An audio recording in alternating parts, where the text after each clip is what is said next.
Hey Tumblr, it's Siobhan, also known as IamNotOver.tumblr.com. Now, I promised you guys like a week ago that I'd do a Q&A video, and I've been trying to put it off because I've been sick with a cold and I knew that you guys really wouldn't want to have to sit through a video where I'm blowing my nose every 5 minutes. But I feel better now, so I thought I'd better answer these questions that you guys have sent me. So, first one.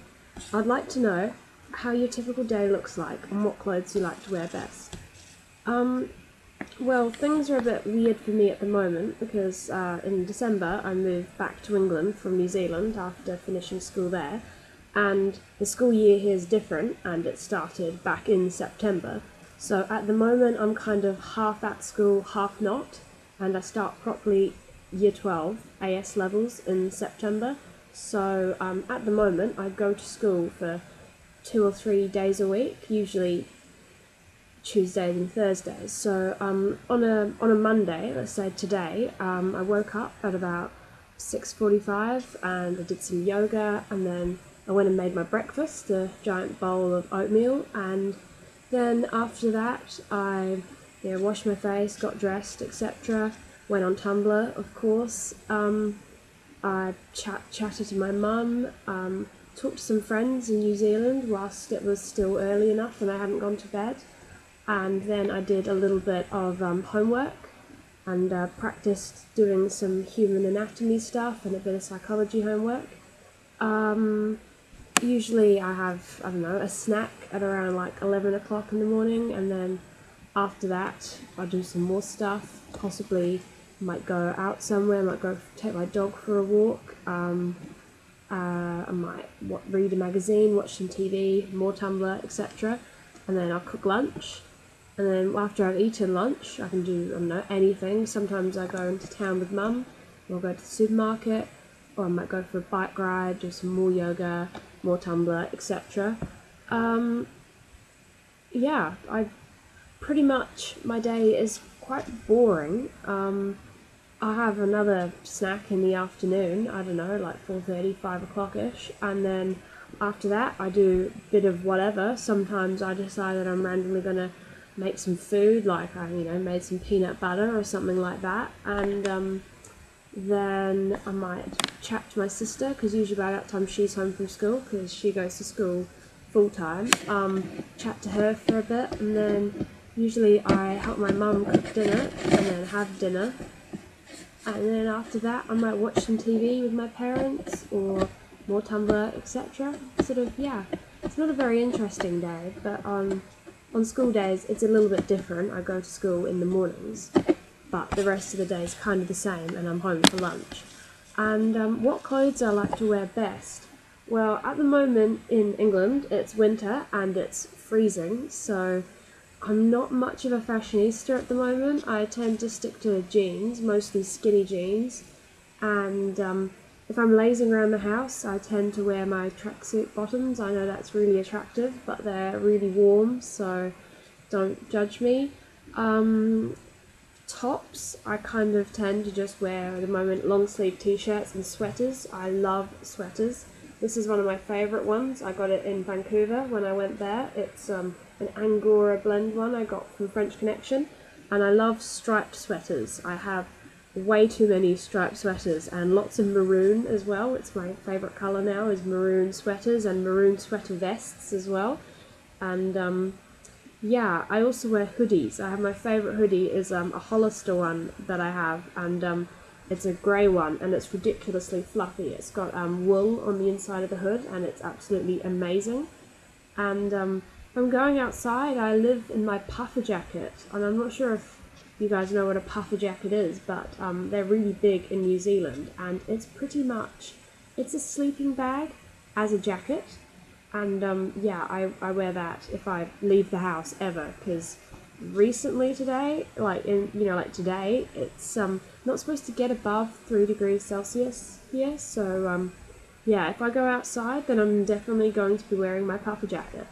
So okay, I think I've rambled enough about that now. So what do you use coconut butter for? Well, I'm probably not the best person to ask, because I've only had it a couple of times, because I only made it a few days ago, but I know Natalia would probably be the best person to ask. Baby, take off all your armor. Yeah, I know she uses coconut butter a lot, and it always looked amazing. Coconut butter you can pretty much use in a similar way to peanut butter. Like, you could have it on toast, or on oatmeal, or spread it on stuff. When I made my banana bread, I put coconut butter on it, and oatmeal had coconut butter on it, and then of course you can just eat it from the spoonful, which I also did, but not very much of it, because you kind of tend to feel a little bit sick, because it's kind of quite oily, but yeah, it's really delicious. So, on what days do you go to school? How many hours a week on average? And do you get a lot of work? I go to school, it tends to be Tuesday and Thursday mornings, because at the moment I'm kind of just trialing out classes, and I'm kind of just doing a bit of everything at the moment. Like, I did psychology, I'm still doing psychology, I really like that, and I gave Spanish a go, but I didn't really like how they did Spanish in England, so I decided to drop that, and now I'm going to give maths a go, and maths is kind of crap, but I kind of need it because I want to be a doctor, so I'm going to give maths a go, which will be really exciting. So I'm not sure what my timetable is going to look like, because I'm only starting that as of about tomorrow, I think. But it tends to be that I go to school from about 8 o'clock until about 11:30, so like the whole morning and morning break on Tuesdays and Thursdays, and then other than that I'm just kind of home and doing things, which kind of suits me at the moment. I'm using that time to sort of do things like I've got to write a personal statement to apply for med school over here at university, and I've also got to get work experience, which is really difficult, so I spend a lot of time like emailing people at like rest homes and hospitals and stuff, trying to get work experience because I need lots of that. What else was that? How many hours a week? Oh, like 6 or 7, I suppose. It kind of depends, because obviously it's changing now, but yeah, do I get a lot of work?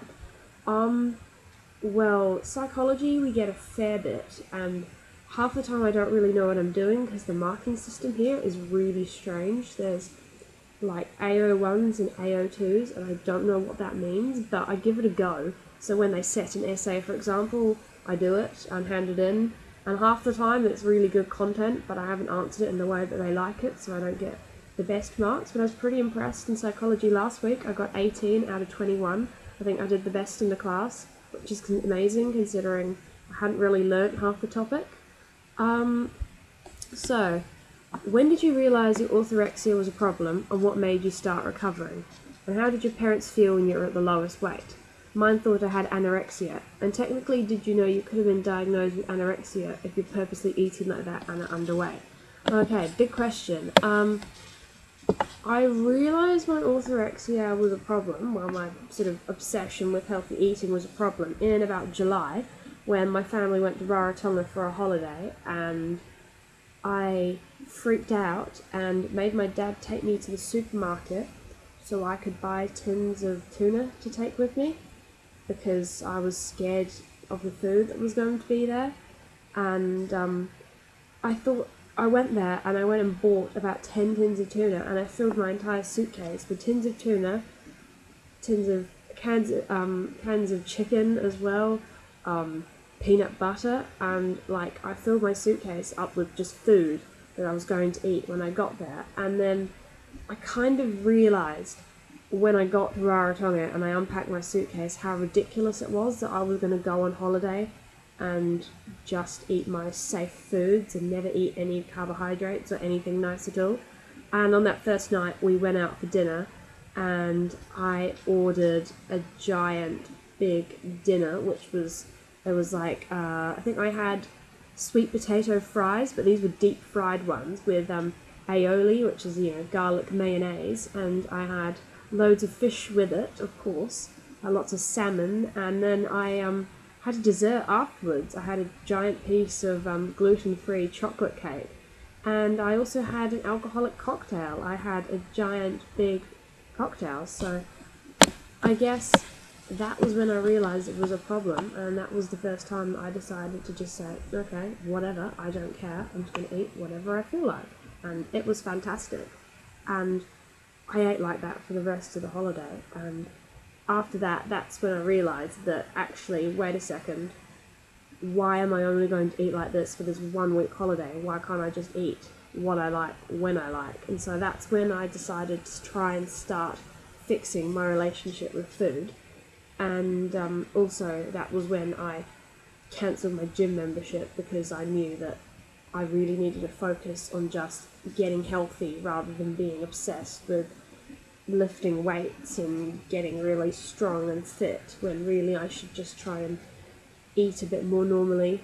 So yeah, how did my parents feel when I was at my lowest weight? Well, to be honest, I didn't really lose very much weight through my restriction, and my parents didn't really say much, but they did kind of comment that I looked obviously a little bit thinner than I used to, but they didn't really say much. They were just they were more so concerned about the fact that my dinner every single night for about 4 or 5 months was just either chicken breast or grilled fish with steamed vegetables. That was it. Never any carbohydrate at all. And they weren't really concerned with my body as such, because I've always been quite small, but they were concerned about the lack of carbohydrates in my diet and the fact that I was constantly fading out of it because I had absolutely no energy. Did I know I could have been diagnosed with anorexia? Well, I don't know if I could have been, but I mean, I never actually went to a doctor about it, and I never really talked to anyone about it. But maybe possibly I could have been diagnosed with something, because I think, I did definitely lose weight because I had a stomach bug first and lost a lot of weight, and then never really figured out how to gain it back because I was eating so healthy and I wasn't gaining any weight. Okay, next question. I'm making a trip to Whole Foods soon, and I rarely ever get to go. Could you list some things I should get or look at while I'm there? Okay, big question. Wow. Whole Foods, firstly, exciting. First time I went to Whole Foods was when I went to Vancouver in December, and I was quite possibly in heaven. I honestly, our hotel room, we stayed in Vancouver for a week, and our hotel room was just around the corner from Whole Foods, and I swear, I literally went there every single day for the 3 or 4 days that we were in Vancouver. I was just obsessed with that place, and I'd just wander around and look at all the nut butters and look at the salad bar and look at all the Cliff bars and the Luna bars and try and decide, because I didn't actually have that much Canadian cash with me, and so I had to really budget. And I made loads of posts on Tumblr saying what should I buy? I've only got $20 and I want to get as much as I can. I'd recommend that you get things I really like, when I went to Whole Foods actually yesterday, I got raw dark chocolate. I think their organic and sort of healthy chocolates there are absolutely amazing, and I love when it's chocolate, the darker the better. 85% cocoa is my favourite, so I'd recommend stocking up on chocolate. I'd also recommend their sushi. I know that's a bit ridiculous, but they do brown rice sushi there, which I absolutely love, salmon sushi. I'd also recommend nut butters. I'm not sure where you are. If you're in America, then they'll definitely have PB&Co, and their peanut butters are amazing. I'd recommend dark chocolate dreams, and cinnamon raisin swirl are my absolute favourites. But white chocolate wonderful and the maple one are pretty tasty, but I don't really like the bee's knees very much. I kind of thought it was a bit of a waste of money. It didn't really taste of anything other than kind of sugary peanut butter. But yeah, those are definitely something to stock up on. And you could get coconut butter as well, and cocoa nibs or something like that would be kind of cool. And tea. I think Whole Foods would be a pretty amazing place to get tea. You could get some yogi tea, celestial seasonings. My favourite tea are pucker teas. I'm not sure if they have those in the US, but I absolutely love them. I'm a tea fanatic. You could also get things almond butter, hazelnut butter, etc. And Whole Foods be kind of good for just sort of little snacky things. You could stock up on Cliff bars, Lara bars, Luna bars, little snack bars. I love bounce balls. They're really tasty. Also the salad bar is kind of a fun place to go to. You sort of get a box and you fill it up. Like yesterday I got one thing that was £7, and I just shoved as much as I could into this box.